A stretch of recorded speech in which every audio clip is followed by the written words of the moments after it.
Alright. For our next topic, this is very exciting. This is about DC probability amplifiers para mabawasan ang mga talo. Our next lesson. Right? So, eyes on the board. And let's start. So, next topic natin is about DC probability amplifiers. This will help you to amplify your trades to become more filtered and better. And syempre, mas mabawasan yung mga talo. So, ano ba itong probability amplifiers? These are specific sets of criteria that will raise, improve, enhance, and strengthen and reinforce the probability of a trade working out in our favor. This is the first part. In the next classes, we'll be discussing more mga iba pang DC probability. Similar to an ace in the pocket, the criteria we will use will increase the chances of our success when it comes to trading the DC. Okay?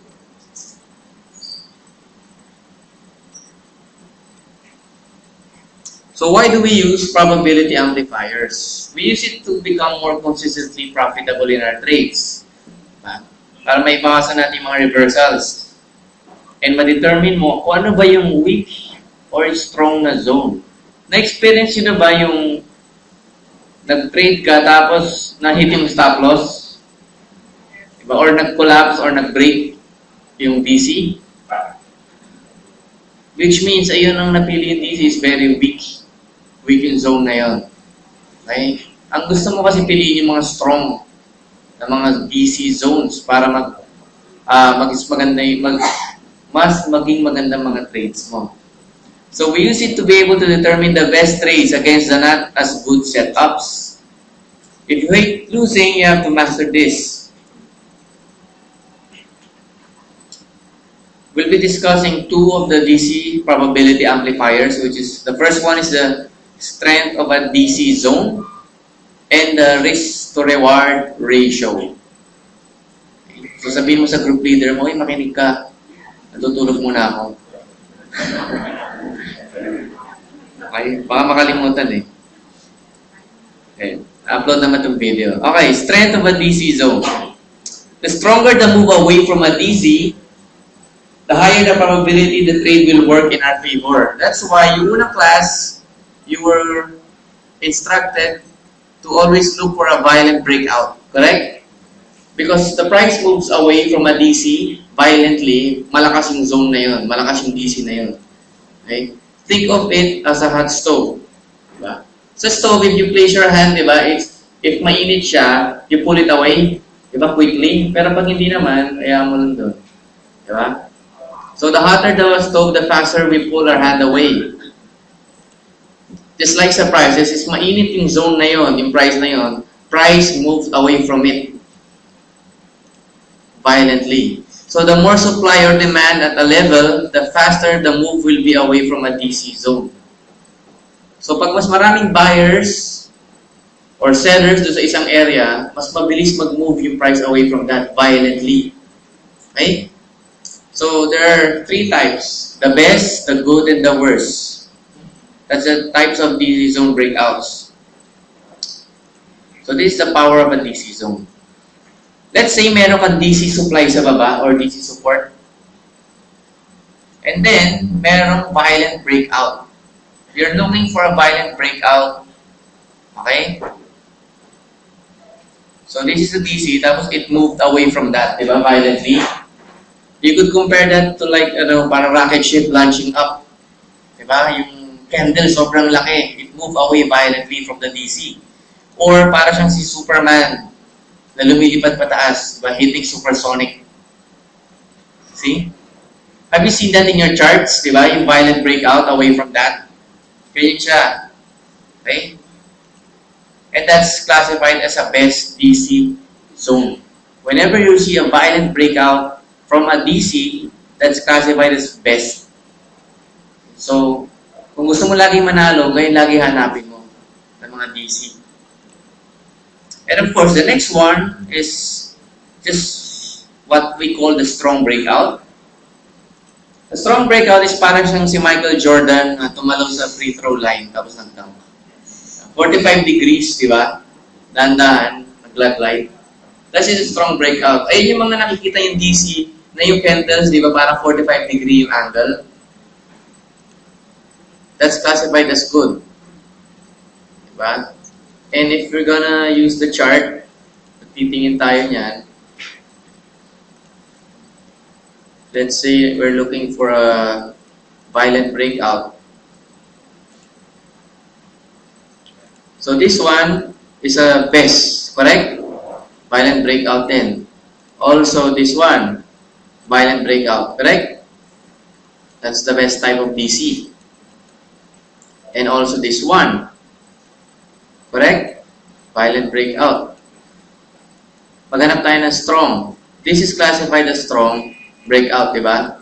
Strong lang siya. Like, compared dito, saka dito. Diba? That's just a strong breakout. This is classified as what? Violent. Correct? Correct? This one is classified as strong. Very good. This is classified as strong violent, di ba? Parang strong, violent, in between. Diba? This is classified as what? Strong. Okay. This is classified as what? Violent, strong, violent. Nasa gitna. Diba? This is classified as violent. Diba? Also, this one is violent. This one, strong. This one, strong. See? This one, violent.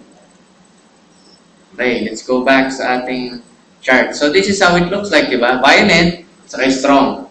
This is the best and this is the good. And lastly, yung tinatawag natin weak na breakout. It's like a sumo wrestler jumping off sa ski ramp. Diba? You never wanna take those trades. Ayaw mo yan. So, kung titingin tayo sa charts ng parang sumo na breakout going up, let's mark a DC.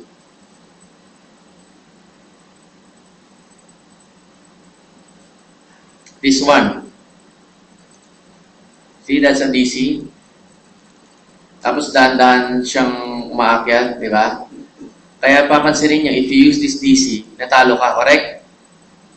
Nahit yung stop loss mo dito. See, it's dahan-dahan siyang umaakyat. Hindi maganda yan. Very bad. See?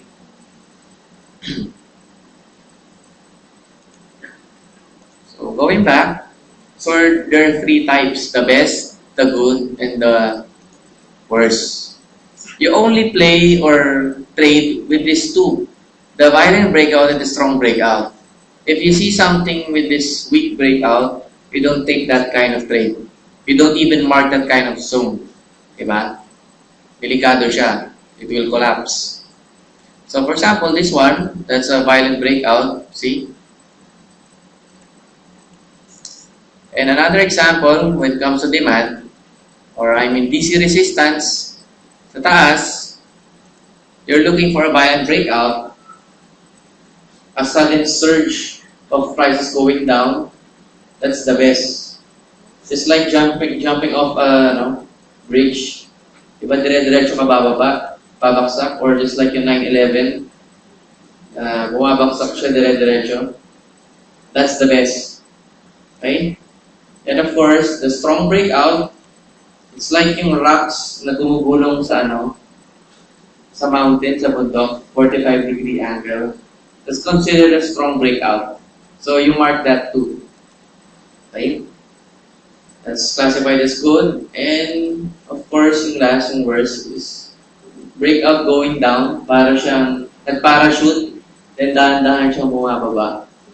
Okay? That's the worst. You don't take those kinds of trades. Okay? So if we're going to use this chart and look for mga violent breakouts, example, this one is classified as best. Correct. Okay. And this one is classified as best again. Okay. This one is classified as good. Correct. This one is classified as good. This one is classified as worst. This one is classified as best. Diba? Violent breakout. This one is classified again as best. This one classified as what? Good or worse? Worse. Kaya tingnan nyo, nag-collapse. Diba? Talo ka. This one is classified as good. See? Guys, learning na. This one classified as good. Ito, good lang siya. Diba? This one classified as best. Diba? Mas madali maghanap ng diba, ng best setups compared sa mga worst. Okay? So this one classified as ito, worst. See? Dahan-dahan siya. This one classified as best. Very good. This one classified as good.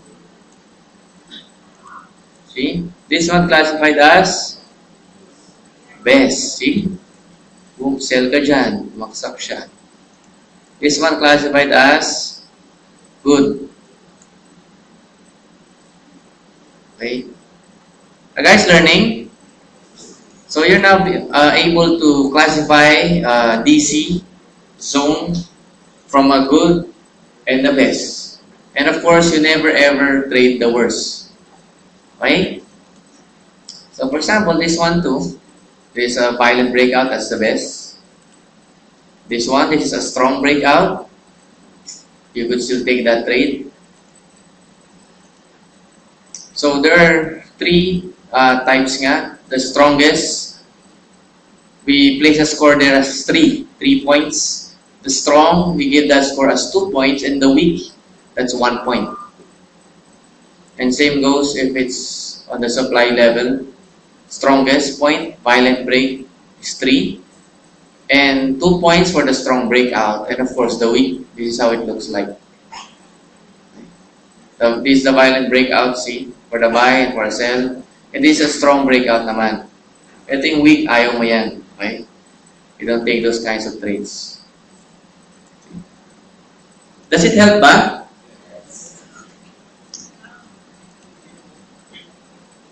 So you're now able to determine kung ano yung mga strong na mga DC zones from a not so strong DC.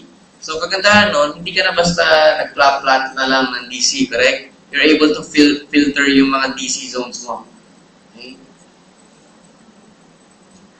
Guys, learning?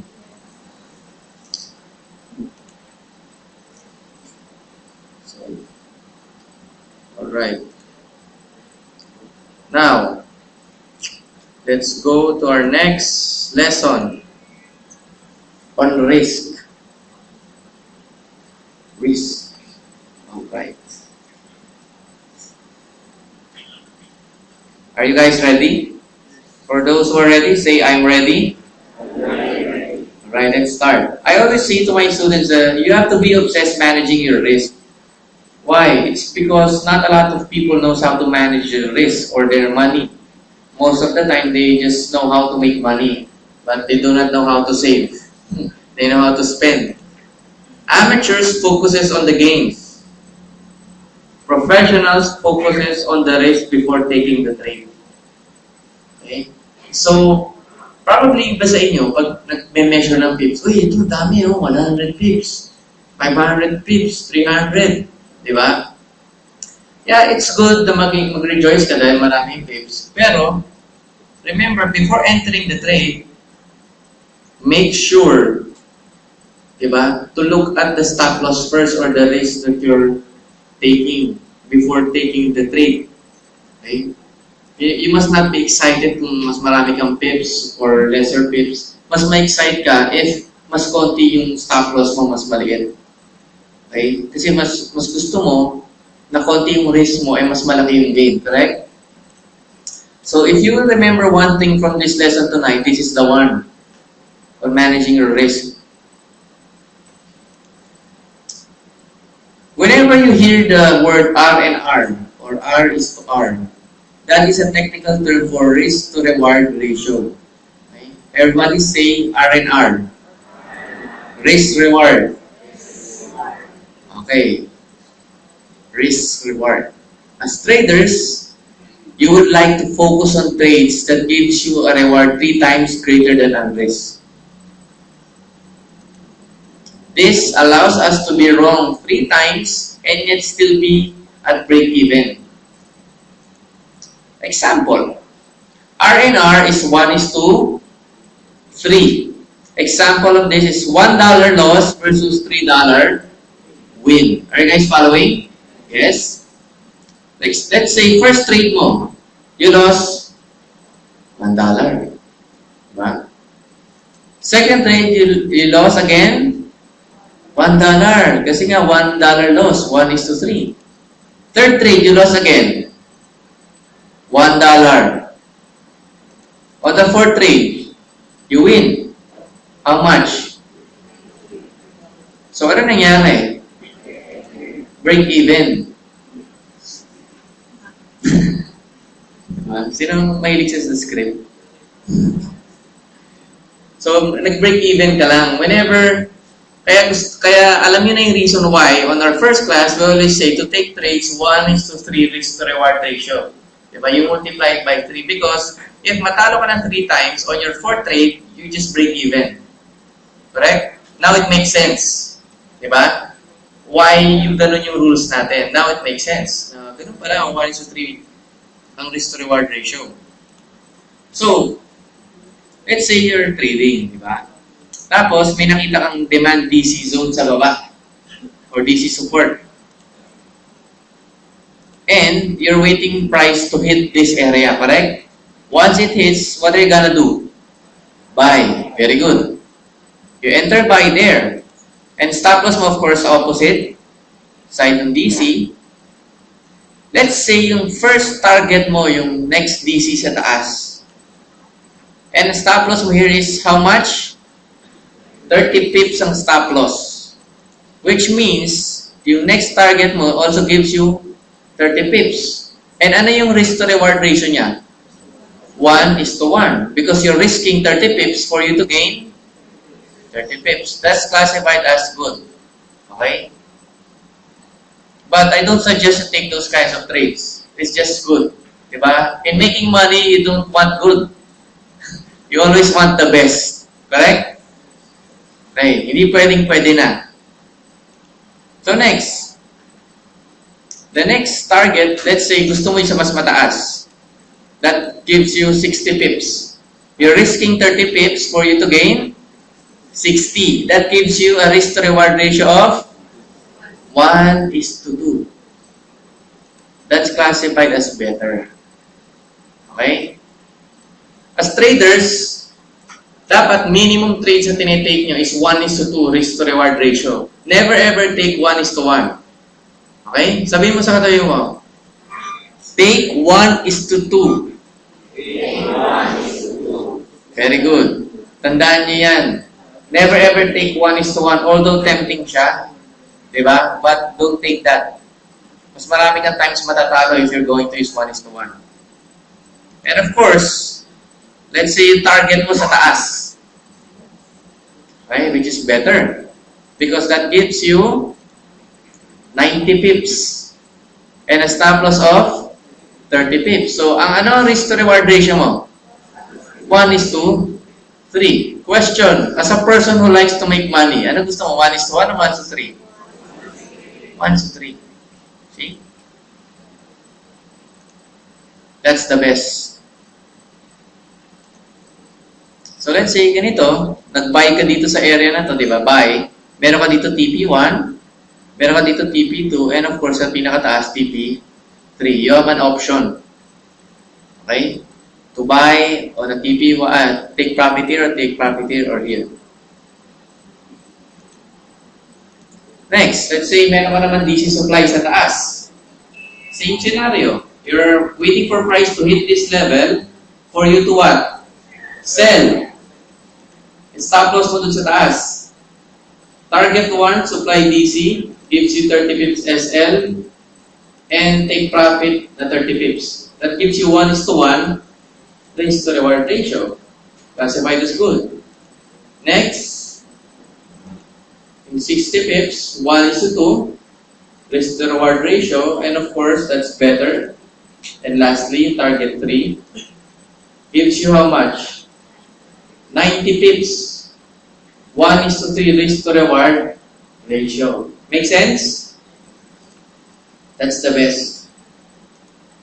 So this is how it looks like sa chart. Diba? May TP1, TP2, and TP3. Let's use the chart. Okay. For example, nandito tayo sa EuroJPY on a daily chart. D1, this is D1 ha. D1 is on a long term.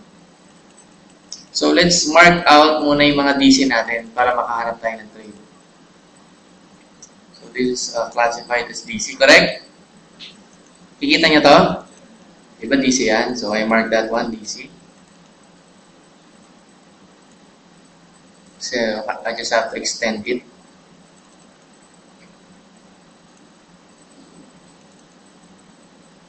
Alright. Can you guys see? Why did I mark that one? That was August 19, 2011. I extended it. See? Here, as you could see, price touched the DC. Correct? Now, saan ako magte-take profit?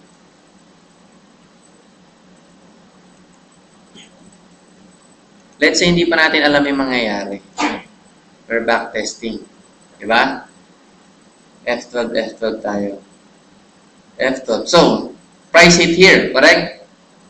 Saan yung next DC? This one. This is the next DC? Yes, this area, correct? So, you just have to mark that. Ano pa yung next DC? This one. Correct? And then, meron ulit DC dito sa baba. Correct? Are you guys following? So, let's say I took this trade. Dito ako pumasok, tapos stop loss ko dito sa taas. So, ang stop loss ko is, that's 110 na lang. 110 pips stop loss. Now, my first target gives me 451. How much the risk to reward ratio? 1:4. Diba? What if ayoko to? Gusto ko mas madami. Diba? I took this one. 600 pips take profit. That gives you a 1:6. Even better than 1:3. Diba? Or, if gusto mo mas malaki, you take this one. That gives you 800 pips. Anong risk to reward ratio mo? 1:8. Diba? Remember, price always stops at DC zones, correct? So, right now, you're able to incorporate yung mga past lessons natin. You're trading from one DC to the next DC. Simple, diba? So, if you press F12, let's see if mararating niya yung mga take profit natin. F12. Na-hit ba yung take profit 1? If ever you decided to enter, to take profit this area, you made money, correct? Let's say ayaw mo to, gusto mo yung mas mababa. Na-hit ba? See? What if ayaw mo to? Gusto mo yung mas madami. Na-hit ba? See? So you made money. So here, you made 814 pips. If you're trading $1 per pip with a $2,000 to $3,000 account, that will give you $814, correct? If you're trading $10 per pip, that gives you how much? $8,000 plus dollars. So, parang nangyari dito, for 2 months, you held on to your trade. I mean, ano kasi ito October, right? You entered on October, you exited on November. See? Hindi, 1 month lang, no? 1 month. So, 1 month mo hinold yung trade mo, nag-take profit ka. You made money, correct? So, that is how you apply yung risk to reward ratio. Are you guys following? Yes? Andali, di ba? So, this is on the D1. So, para naman sa H1 because you're intraday traders. Sa H1, same lang din. Di ba? So, let's say, nag-take ka ng trade here. That's a DC, correct? There's a strong breakout. Price touch here, you entered. Buy or sell? Buy. Stop loss dun sa kabila. Ayusin ko lang. Stop loss sa kabila. And then, yung take profit mo saan? Sa next DC, which is this one. Correct? Or this one. Correct?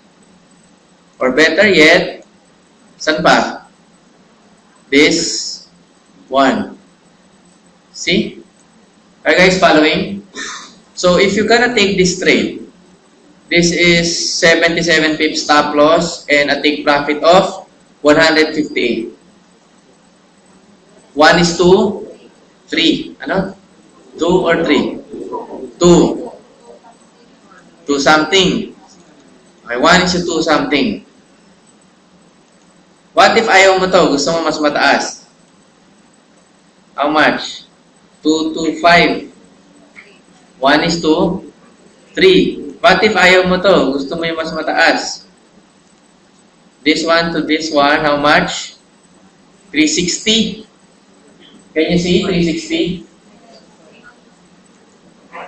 How many risk to reward? 1 is to 5. Even better. Diba? And what if nag-sell ka pagdating doon? Na-hit stop loss mo, oh my God, talo. But, don't worry, meron uling DC doon. See? Nag-sell ka ulit. Correct? Yung nag-sell ka, saan yung next take profit mo? You have 1 DC here. Actually, another one here. See? Nag-stop yung price dito, di ba? Umakit siya ng konti. Tapos, bumaksak siya ulit dito. Then another, meron tayong DC here. Correct? And of course, meron tayong again DC this area. See? So, you could choose kung saan yung mga DC mo. Or pwede mo i-take itong DC rin na to. Are you guys following? This is another DC, oh. That's a strong DC. See? Extend that. So, you have multiple options. Okay? So, if you took this trade, diba sell, 30 pips stop loss, tapos yung take profit 1 is 54. How much is the risk to reward? 30 and 54. Not good, diba? Okay. What if the next one? 30 pips stop loss with a take profit of 79. Actually, 80 pips. That gives you how much risk to reward? 1 is to 3. Or 2. What if this one? 164 pips. How many? Huh? 1 is to 5. What if the next one? 217 pips. 1 is to 7. What if the next one? 297 pips. 1:9. See? So anyway, that is how you compute your take profits. Okay? Make sure na you just have to plot those DC zones para alam mo kung saan ka magte-take profit. Clear ba? Clear? So, 1:3 is classified as strongest. Yung 1:2 classified as strong. 2 points. And of course, 1:1 is weak. Never ever take 1:1 trades. So there are different types of risk-reward ratio. 1:1. Next, 1:2. 1:3. And of course, 1:5 or more. Usually once in a blue moon siya. But once you get it, you make a lot of money. Okay? So 1:1 is good. Just like a pocket queen. 1:2 is better. And of course, gusto mo is 1:3. That's the best. $1 million tip. Only take trades that gives you at least a minimum of 1:2 risk to reward ratio. Remember, group leaders, only take trades that gives you at least a minimum of 1:2 risk to reward ratio. For more info, go to the DCBB forums and lessons on risk to reward ratio. Okay? Let's go to the forums. Okay? Happy birthday daw, Robbie Cabaltera. Sino si Robbie? Dito ba siya? Ayaw man libre, no? Ang dami pa naman namin dito. Okay. Dito sa forums, nandito siya, yung lessons natin. And I think I've also posted it in my journal.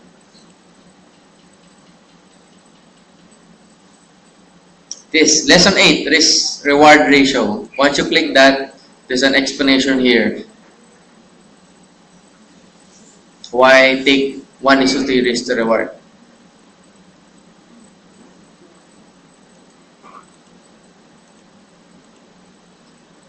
See?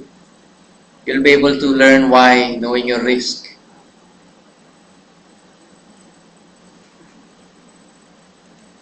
Dito din sa forum, I posted some of my trades, like some of these ones, I think. Are you guys following? In the DC forums, the DCBB lesson number 8, the risk to reward ratio, you could read about it.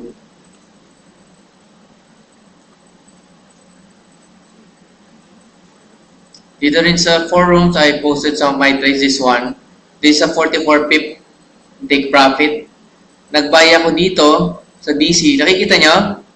Buy here, see? Take profit ako doon. Ilan yung risk to reward niya? Estimation nyo. 1:6. Actually, 1:7 eh. More than that, I think. Kasi stop loss ko dito, 5 pips. Tapos, I made 44 pips. Is that clear? Okay.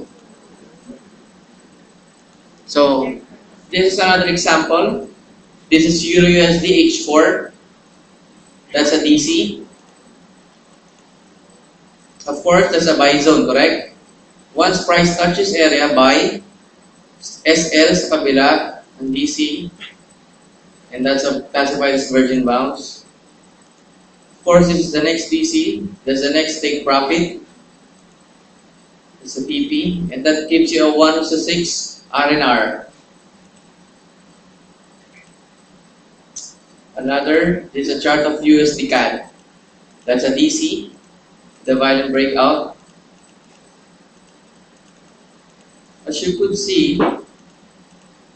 in this area is a buy zone, correct? So that gives you a 1:3 risk to reward up to this next DC, correct? This is a violent breakout. This is a virgin bounce. It went up to this sell zone. That's a DC. See? Take profit ka dito.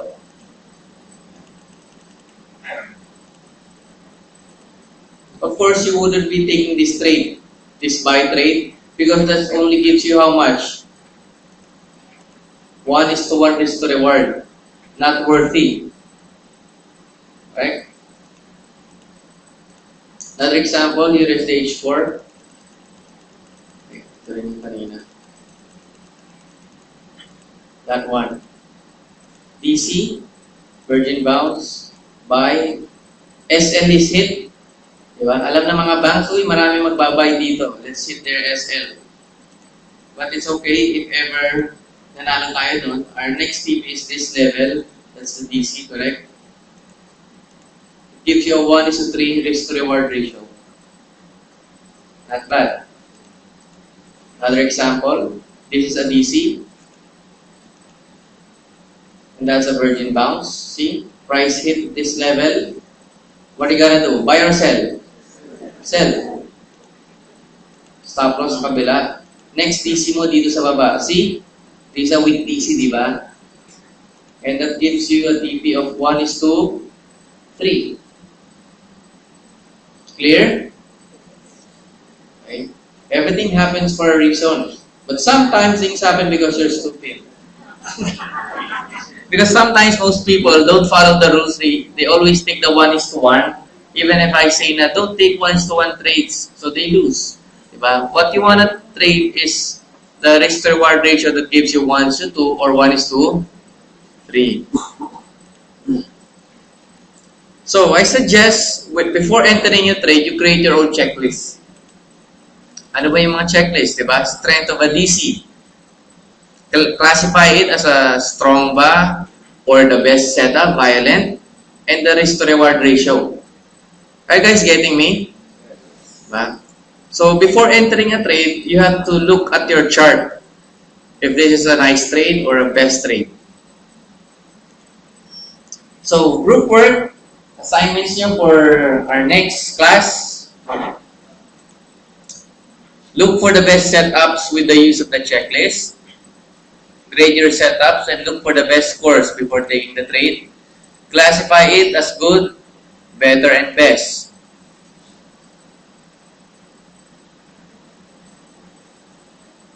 Balik. Okay? That's our group work assignments. So, group work as a team, especially team leaders, review the risk to reward ratio. Make sure to be clear with your team kung ano ba yung mas maganda, 1:2, 1:3, or 1:2 more, diba? Or 4 or more, 10, 12. Diba? There are times it gives you mas malaki, 1:20. Pakita ko sa inyo yung trade ko sa isa sa mga ginawa ko sa gold. Ay, teka lang. So, by XAU.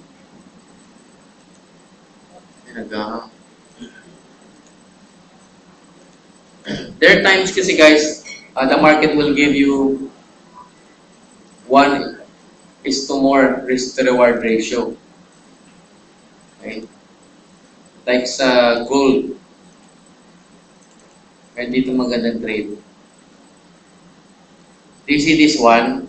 Diba is going up? Si Borg, nakuha niya to. This going down. That's 15,000 pips. Palibre kayo sa kanya. 15,000 pips going down. Nag-sell siya. Ako naman, di ko nakuha. Nag-buy naman ako dito.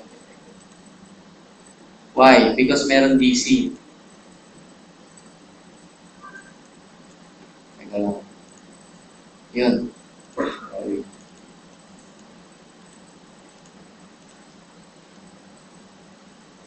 Kita nyo? That one. Diyan ako nag-buy.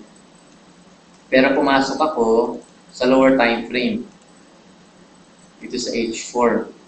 And I look for a DC. This is a DC. See? Price return back here, di ba? Are you guys following? This one. Yan o. So price created a DC here. I know it's gonna go up. So came back here. Nag-buy ako. Stop loss ko here. See? Now where is my next TP?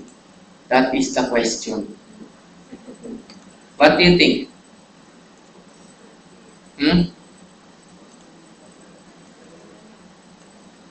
That's the next TP. That gives me risk to reward of how much?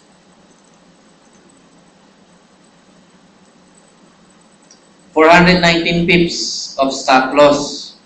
And then